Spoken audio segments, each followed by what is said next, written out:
من الشیطان الرجیم بسم اللہ الرحمن الرحیم اللہم صلی علی محمد و آل محمد وعجل فرجہم۔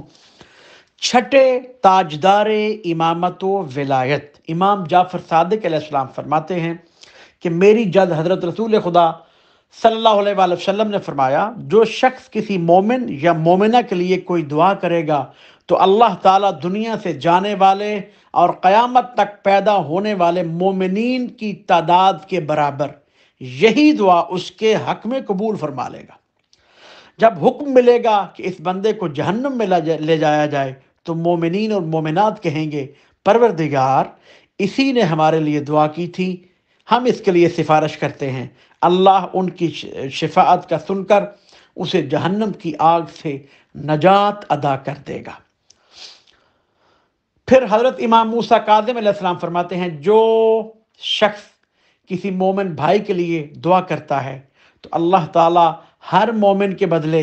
ایک فرشتے کو اس کے لیے دعا کرنے پر مامور کر دیتا ہے۔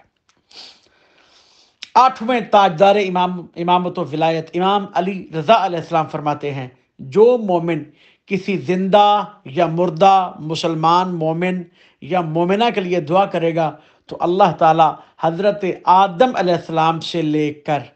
قیامت تک کے تمام مومنین و مومنات کی تعداد کے برابر اس کے لیے نیکیاں لکھ دے گا۔ پھر امام جعفر صادق علیہ السلام اپنی جد حضرت رسول خدا صلی اللہ علیہ وسلم سے روایت فرماتے ہیں، جب بھی تم میں سے کوئی دعا مانگنا چاہے تو سب کے لیے دعا کرے، کیونکہ یہ دعا کی قبولیت کا ذریعہ ہے۔